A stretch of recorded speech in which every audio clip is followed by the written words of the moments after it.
Lucas 2, 36 e 38, o texto diz assim: estava ali a profetisa Ana, filha de Fanuel, da tribo de Asser. Era muito idosa.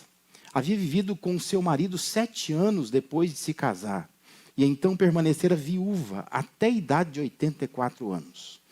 Nunca deixava o templo. Adorava a Deus jejuando e orando dia e noite.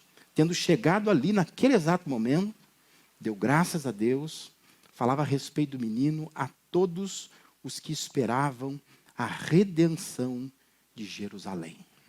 Sabe que Ana, ela foi uma mulher que participou desse cenário do nascimento de Jesus, dos primeiros dias de Jesus aqui na terra. Lucas, na sua pesquisa, porque Lucas era um pesquisador, a maneira como ele começa o Evangelho, assim começa também o livro de Atos, mostra isso, que ele pesquisou, ele foi atrás de saber de algumas histórias. Ele decidiu inserir a história de Ana nessas poucas linhas do seu Evangelho que a gente acabou de ler aqui. É bem característico de Lucas, ele dá visibilidade a pessoas desconhecidas. Ele faz muito isso no livro de Atos. Você pega, por exemplo, Barnabé, Cornélio, ele acaba içando nessas pessoas como vidas exemplares. E aqui em Lucas também, ele acaba fazendo isso com essa mulher chamada Ana. Numa cultura predominantemente machista, que era aquela cultura ali judaica e também greco-romana, e dentro de uma narrativa de Jesus sendo apresentado no templo, onde o protagonista é o Simeão, uma pessoa idosa que também vai orar por Jesus, O texto o apresenta como um homem justo, piedoso, estava esperando a consolação de Israel, e diz que ele tinha recebido uma revelação do Espírito Santo, que ele não ia morrer antes de ver o Cristo Senhor. Ele é o protagonista. Mas Lucas insere a Ana como uma participante, destacando algumas das virtudes dela. E ela se torna importante, então, dentro da narrativa do Evangelho de Lucas. O que Lucas fala sobre essa mulher? Ele fala o nome dela, porque muitas vezes é muito comum nas Escrituras, quando menciona uma mulher, não fala nem o nome da mulher, porque era cultura machista, mas nesse caso ele fala o nome dela, ela é Ana, ela se chama Ana, chamava Ana, Ela tinha um pai, ela é filha do Fanuel, ela era judia, da tribo de Asser, do hebraico, Asher. Ela fazia parte dessa tribo, ela tinha 84 anos, ela foi casada por um breve tempo, diz que só 7 anos ela se casou, e o marido se manteve vivo, que era muito comum naquela época também, o marido morrer cedo, porque eles tinham uma diferença de idade muito grande, o homem e a mulher, e diz que ele morreu, esse homem, e ela é viúva desde então, e agora tem 84 anos, no momento da passagem aqui. E Lucas a chama de profetisa. Por ser a Bíblia um livro que nós queremos ser inspirado por Deus, jamais a gente deve olhar para uma história como essa aqui, pequena, inserida no meio dessa narrativa toda de Lucas, do nascimento de Jesus, e achar que essa história foi incluída na narrativa sem razão alguma. Não está aí por estar. Lucas não faz toda essa biografia dessa mulher apenas por fazer, mas ele põe diante dos nossos olhos um exemplo a ser imitado. Ela é apontada como um modelo de vida piedosa. Aqui está uma mulher piedosa. Mas antes da gente refletir nas expressões de piedade destacadas por Lucas na vida dessa mulher, da Ana, deixa eu colocar na nossa mente aqui com muita clareza o conceito de piedade. Quando nós aqui estamos falando de piedade ou vida piedosa, nós não estamos focando na piedade como uma atitude de ter dó dos outros. Porque essa é uma forma de entender piedade. Tem preces que se faz assim: Senhor, tem de piedade de nós. Nós estamos pedindo o quê? Que Deus tenha pena, compaixão, dó da gente. E talvez você ouvindo sobre vida piedosa, você vai achar assim, que vida piedosa é aquela pessoa que tem dó dos outros, que tem compaixão dos outros. Que é um conceito também, Tem uma palavra que a gente usa, às vezes, no português, Vi e cri, e creio, a pessoa às vezes fala, piamente nisto. Esse piamente vem de piedoso. Porque a ideia é você com certeza, com convicção, você acredita naquilo. Mas vida piedosa, que nós estamos falando aqui, é um conceito muito presente no Novo Testamento, que é a qualidade de uma pessoa que é reverente a Deus. É uma pessoa que honra a Deus e as coisas de Deus. E por ser reverente a Deus, a pessoa piedosa, ela leva a sério tudo que Deus fala, tudo que Deus orienta, tudo que Deus ordena. É transportar para a esfera das ações as convicções. Esse é o conceito neotestamentário de vida piedosa. Tem muitas coisas que nós temos convicção de que elas são certas. Mas se a gente não transferir essas convicções que nós temos para a vida prática, não resolve nada. A piedade não está sendo exercitada. Porque vida piedosa não é montar um código de ética. Mas vida piedosa é agir com ética. É inserir na vida práticas que demonstrem a nossa ética. Então, no caso de Ana, nós temos aqui um modelo de vida piedosa. E a piedade da Ana está revelada onde? Nas ações da Ana. É o que ela faz. O texto diz que ela fazia algumas coisas. E por ela fazer algumas coisas, ela é tida como uma pessoa piedosa. Porque ela está transportando para a esfera das ações as suas convicções. Ela acredita naquilo, mas ela torna aquilo a prática da vida dela.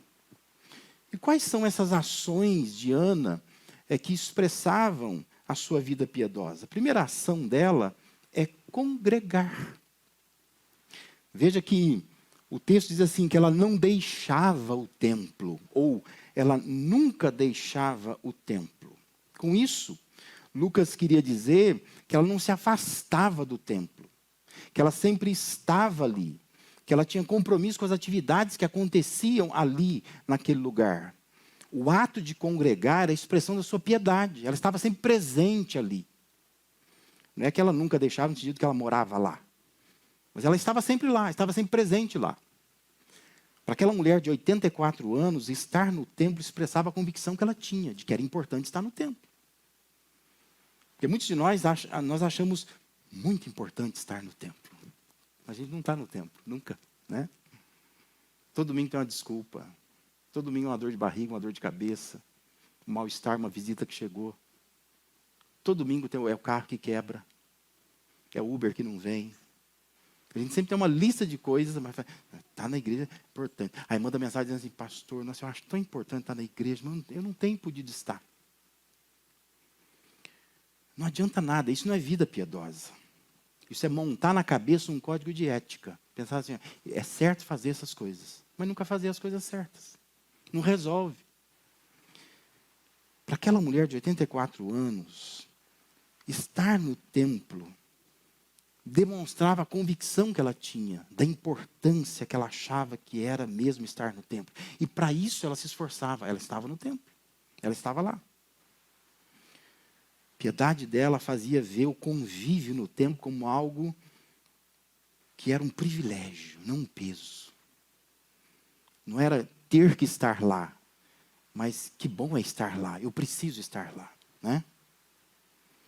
Por isso que é muito importante a gente entender que vida piedosa se expressa através da congregação, do ato de congregar. Quando a gente quer congregar. Não é que eu preciso estar porque eu tenho alguma coisa para fazer. Eu preciso estar porque eu preciso estar. E por estar constantemente ali, ela captou um momento importantíssimo. Ela pegou o exato momento quando pela primeira vez Jesus entrou no templo, carregado nos braços da mãe. E ali ela participa de um momento histórico. O Cristo, o Messias, foi apresentado no templo por um idoso também chamado Simeão. Que não dá para saber ao certo se ele é sacerdote ou não. Mas ele está no templo ali e ele ora por Jesus. Ele apresenta Jesus. E Lucas está dizendo que a Ana estava ali. Ela não foi ao templo atendendo um convite para um programa especial. Mas ela participou de algo especial porque ela estava no templo. Compreende? Lucas destaca Ana para chamar a atenção do leitor para isso. Uma mulher idosa, mas que tinha feito com que o estar no templo fizesse parte integrante da sua vida piedosa. Ela teve o grande privilégio de assistir à consagração de Jesus. Congregar é uma forma de expressar piedade. Pessoas piedosas se somam a outras pessoas, porque elas reverenciam a Deus. E elas reconhecem que o desejo de Deus é ver o seu povo junto, é ver seu povo congregado. Congregar nos permite participar de momentos especiais, como aquele momento que a Ana participou. Faz parte da vida piedosa se unir ao povo de Deus. Porque é uma forma de honrar a Deus, sendo reverente a Deus, demonstrando humildade, de que eu realmente posso conviver e posso aprender com outras pessoas.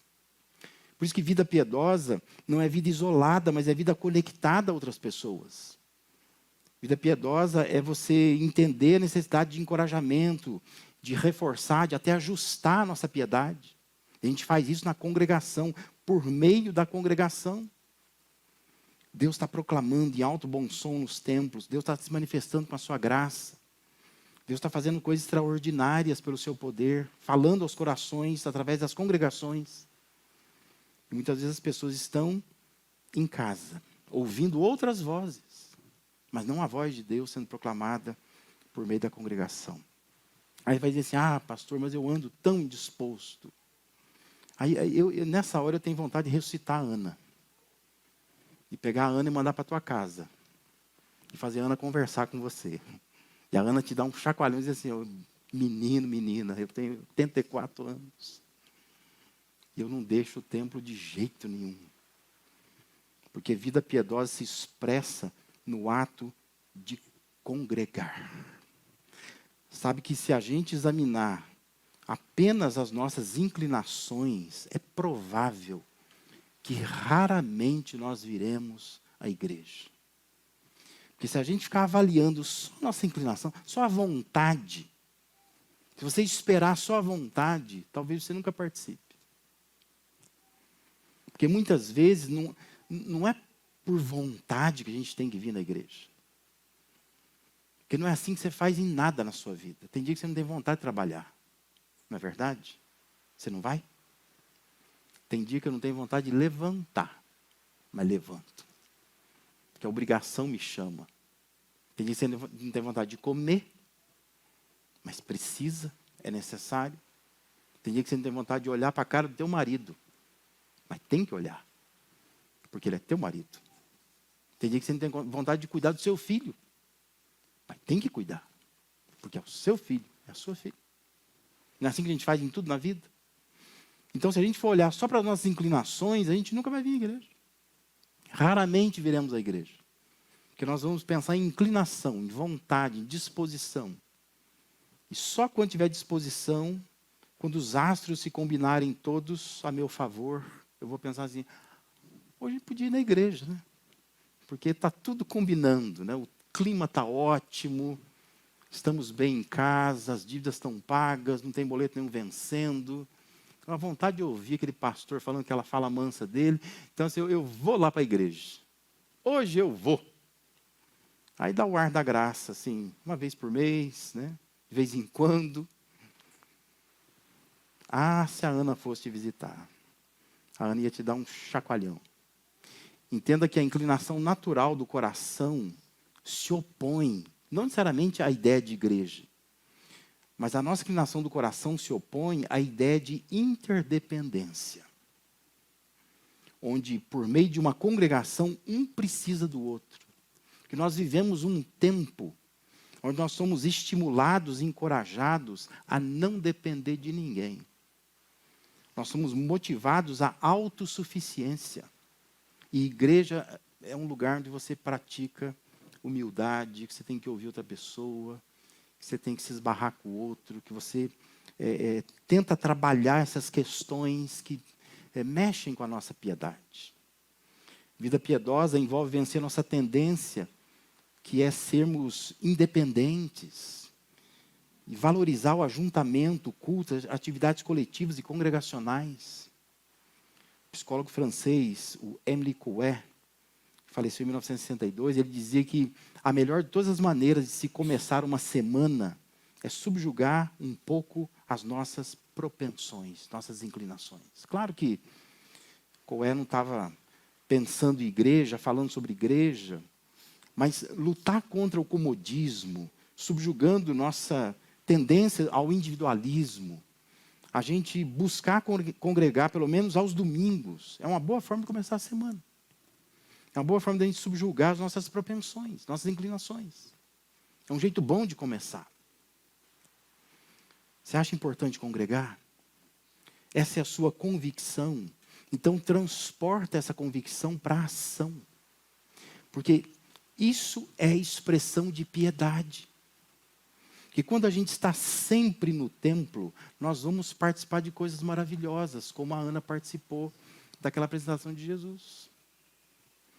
Eu acho que a gente não deve vir à igreja para ser curado. Mas vindo à igreja, você pode ser curado. A gente não deve vir à igreja buscando prosperidade. Mas pode ser que estando na igreja, você alcance prosperidade. A gente não deve vir na igreja porque a gente precisa salvar o nosso casamento. Mas pode ser que a gente, estando na igreja, a gente salve o nosso casamento. Porque Deus tem coisas especiais para nós, enquanto estamos juntos. A nossa motivação não deve ser, eu vou à igreja para isto. Mas pode ser que, estando na igreja, coisas especiais aconteçam na sua vida. Por isso que a Ana não perdia as atividades do templo. Ela estava sempre lá. Ela não deixava o templo, que era uma maneira de expressar a sua piedade.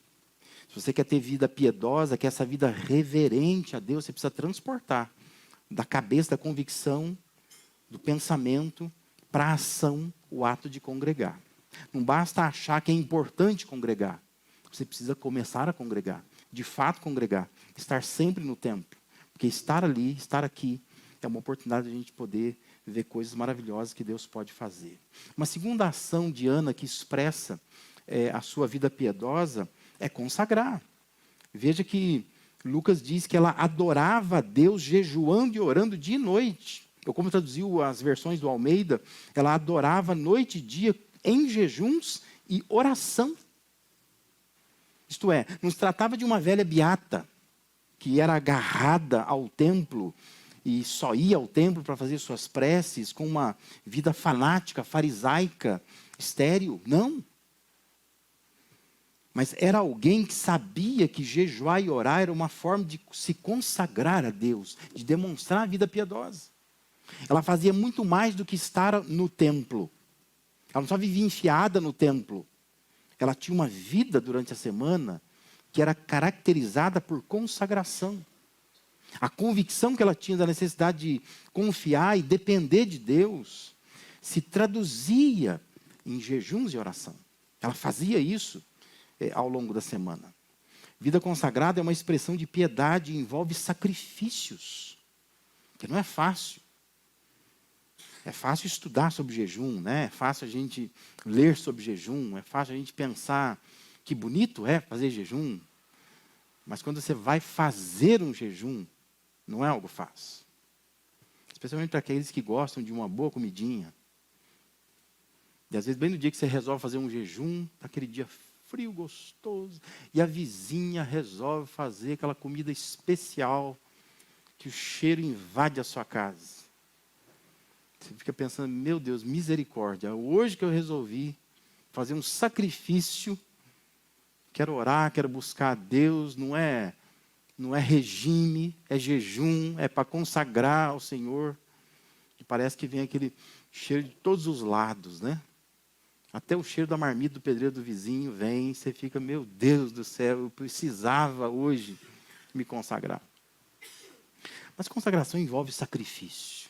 George Morrison, ele afirmou que a adoração é um dever que possui uma natureza tão sublime e sobrenatural que realizá-la corretamente é impossível, exceto quando existe certa medida de sacrifício pessoal. A gente consegue adorar a Deus quando a gente oferece algum sacrifício. Lembra que toda a ideia de adoração no Antigo Testamento tem a ver com sacrifício. Você tem que sacrificar alguma coisa. A gente vem para o tempo da graça e a gente esquece muito disso. E a gente está buscando momentos ideais, configurações ideais, né? Então, a gente acha assim, eu vou adorar a Deus quando estiver tudo bem. Quando eu estiver feliz. Eu vou na igreja quando eu estou feliz. Eu venho mostrar o carro que eu troquei. Eu venho dizer do emprego novo que eu comecei. Eu venho trazer o namorado novo que eu arrumei. Então eu venho para a igreja porque eu estou feliz da vida. É um momento ideal para mim. Estou vivendo o melhor de Deus agora, né? E vão inventando expressões. Estou vivendo o melhor de Deus agora. Fico imaginando o Jó louvando a Deus. E entendendo que aquilo que Deus tinha para ele também era o melhor de Deus para ele, né? Jesus ali no Getsêmani. Não se faça a minha vontade, mas a tua. Isso é o melhor de Deus para mim. Eu não estou nem querendo fazer isso, mas eu creio que é o melhor de Deus para mim. A gente vai cunhando expressões e achando assim que o melhor de Deus para nós é quando está tudo dentro dos conformes, como a gente diz, né? Está tudo bonitinho, tudo correto, o céu está azul. É assim que é o melhor de Deus para mim. E a gente perde a dimensão do sacrifício. Vida consagrada exige sacrifício. Ana era uma mulher que tinha uma profunda intimidade com Deus, apesar da sua idade. Eu tenho para mim que é nesse sentido que o Lucas a chama de profetisa. Ele não está usando profetisa no sentido profissional de profetisa. De que ela fosse alguém que profetizava, que tivesse um cargo de profetisa. Ele está dizendo de alguém que tem uma visão de Deus, que tem uma palavra de Deus. Alguém que tem intimidade com Deus, que tem vida com Deus. Ele diz que essa mulher de 84 anos, ela era uma mulher de Deus. Porque ela se consagrava a Deus. Os anos não tiraram o vigor espiritual daquela mulher, mas acrescentaram a ela reverência, temor, profundidade, senso de necessidade, disposição, dedicação no relacionamento com Deus. Por isso que ela se dedicava com orações e jejum. Ana não era apenas alguém habituada a frequentar o templo, não era alguém viciada em culto, mas era uma pessoa muito dedicada a uma vida piedosa, que envolvia o privar-se de comer e conseguir na agenda tempo, criar momentos especiais para oração, para dedicação ao Senhor. Ela era idosa, mas ela não se acomodava. Ela mantinha uma disposição para manter uma vida consagrada, dependente de Deus. Não é difícil a gente ter a convicção de que se consagrar a Deus é a melhor forma de se viver. Difícil é tornar essa convicção prática, jejuando, orando, de verdade. Vida piedosa não é alimentar convicções. Vida piedosa é fortalecer ações. Piedade não é saber o que é certo. Piedade é fazer o que é certo. Consagração é uma expressão de vida piedosa. E isso custa. Consagrar custa, porque envolve sacrifício. E a Ana sabia o custo. Diz que ela ia ao templo. Ela expressava a piedade assim. Mas ela também fazia orações, ela também jejuava. Ela congregava, mas ela também se consagrava ao Senhor. Mas há uma terceira ação que o texto aponta, que expressava essa vida piedosa que a Ana tinha. E essa ação é compartilhar. Veja que o versículo 38 diz que ela falava a respeito do menino do Jesus, né, a todos os que esperavam a redenção de Jerusalém. Chama a atenção a consciência missionária de Ana. Ela se achava tão feliz por ver o Salvador, tão empolgada por participar daquele momento ali, que a todos que chegavam, o texto diz, ela anunciava. Ela dizia, ó, esse menininho que está aí no colo dessa mulher, ele é o Messias. Ela estava compartilhando com todo mundo, espalhando a notícia. E quando você olha todo o contexto de Lucas, e também você vai para Mateus e vê todo o contexto de Mateus, do nascimento de Jesus, você vê que gente muito mais inteligente, gente muito mais envolvida com a teologia da época, tinha muita dúvida a respeito de quem era o Messias. Mas aquela senhora idosa tinha tanta certeza que se tratava do Messias prometido, que ela, talvez por estar no templo, ouvir tanto sobre isso, e abraçar tanto essa convicção pela convivência que ela tinha com Deus, intimidade com Deus, ela começa a compartilhar, dizendo, esse menino aqui é o Messias prometido. Sua convicção foi transportada para a ação. Isso é piedade, isso é vida piedosa. É ser capaz de compartilhar aquilo que a gente acredita. O Daniel Webster, ele diz que se a verdade não for difundida, o erro será.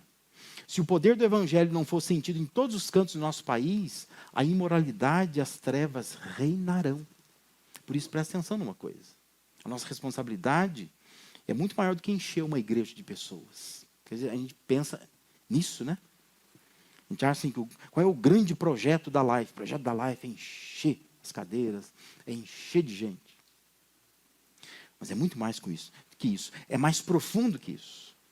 O projeto da igreja é evitar a propagação das trevas. É evitar que o mal se espalhe.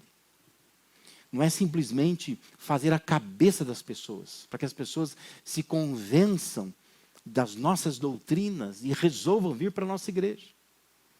Mas a gente apresentar o evangelho puro, cristalino para as pessoas. Não interessado em só fazer a nossa igreja crescer, mas pensar que o evangelho tem que se espalhar. Que quando o evangelho se espalha, o mal é contido. O mal não se espalha, o mal não é propagado. Vida piedosa compartilha com os outros a fé que tem. Tem preocupações genuínas com a salvação das pessoas. Vida piedosa é movida por senso de responsabilidade. Eu não posso ter acesso a coisas tão maravilhosas e não compartilho com ninguém sobre isso. Não falo com ninguém algo que eu entendi, que está claro na palavra do Senhor. Percebe que é vida piedosa? É transportar da nossa convicção para as nossas ações. Eu consegui fazer ser verdade na minha vida aquilo que eu digo, que eu acredito, aquilo que eu leio, aquilo que eu entendo, aquilo que eu realmente recebo como orientação de Deus. Vida piedosa é a gente reverenciar Deus, reverenciar as coisas de Deus. Tudo que Deus fala, tudo que Deus manda, tudo que Deus ordena, tudo que Deus orienta, o piedoso faz. Não é a pessoa que tem dó dos outros. É a pessoa que tem respeito por Deus. E coloca tudo que Deus fala em prática na sua vida. Portanto, avalie-se. Como que está o seu compromisso com o culto? Você tem congregado de verdade? Ou você é turista de igreja, né? Porque tem gente que é turista de igreja, beija-flor, né? Antigamente a gente chamava de crente beija-flor. Aquele que fica, de vez em quando aparece no jardim da gente lá, né? Sugando a seiva da florzinha da gente. Tem gente que é assim, né? O crente beija-flor. De vez em quando ele vem beijar a igreja. Saudade dos irmãos. Ai, pastor. Saudade. Ai, abraço do pastor. Vem me dar um abraço. Mas não congrega nada. Vive inventando viagem, compromisso. Chama visita para casa da pessoa. Inventando doença, dor, depressão. Um monte de coisa. Mas não congrega. Você quer viver assim? Viva. Mas entenda assim, isso não é vida piedosa. Vida piedosa não é isso. Vida piedosa é ter reverência pelo culto do Senhor. Entender-se que Deus nos chamou como povo, chamou Israel como povo, igreja como povo. Precisamos estar com o povo. Temos que congregar. Precisamos estar juntos. A Ana não deixava o templo, não deixa o templo. Como já foi dito, não vem ao templo buscando alguma coisa, mas vem ao templo pela responsabilidade de vir ao templo. E com certeza você vai achar alguma coisa. Porque Deus sempre vai abençoar você através dos momentos no templo. Tinha um pastor lá na antiguidade que dizia assim, ó, não venha na igreja você, rapaz, para arrumar namorada. Você não deve vir na igreja para arrumar namorada. Mas não significa que você não vai arrumar uma namorada vindo na igreja. Pode ser que Deus te dê uma namorada aqui na igreja. Que bênção será, né? Se aqui na igreja pessoas solteiras se conhecerem e se casarem. não é a nossa motivação, mas se você estiver aqui, fica mais fácil, não é? Alguma coisa pode acontecer. Você não precisa vir na igreja pensando, Deus, estou tão doente, preciso ir na igreja para ser curado. Mas não significa que você, estando na igreja, não possa ser curado. Deus pode te curar aqui. Não faça disso a sua motivação, mas venha, participe, esteja presente.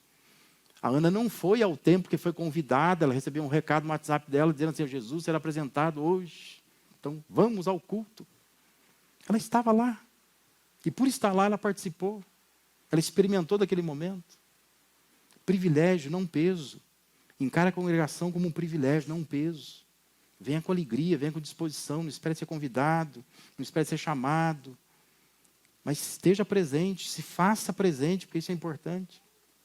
Como está a sua conduta? Ela revela a consagração. Hoje pela manhã o pastor José falou muito sobre isso. Conduta do cristão, que tem né, as credenciais de um cristão, mas não parece, né? Fica dando carteirada nos outros, dizendo assim, eu sou cristão, sou cristão, sou cristão. Mas não parece, a conduta não parece. Diz ter nascido de novo, mas anda como se fosse morto ainda. Como está a sua conduta? Ela revela consagração. Você ora, você jejua, você consagra de fato sua vida ao Senhor? É uma vida que está acontecendo durante a semana ou só acontece aqui? É só da congregação ou é de fato da comunidade lá fora também? Estão vendo a maneira como você vive de forma consagrada? Como está a sua consciência missionária? Você compartilha a sua fé? Você fala para as pessoas?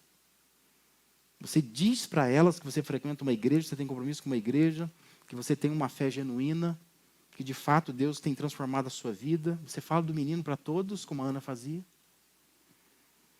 Lembre-se, piedade é transportar para a esfera das ações as convicções. Não basta ter só convicção, nós precisamos agir. Nós precisamos transformar a convicção em ação. Então, congregue, consagre-se, compartilhe. Expressões de vida piedosa. Quem entendeu o que é vida piedosa, põe isso em prática. Haja de acordo com isso. Tenho certeza que Deus, Ele tem coisas maravilhosas para você, quando você insere na sua vida essas ações que a Ana tinha de uma forma tão orgânica, transparente na vida dela, e nós precisamos também ter na nossa. Amém?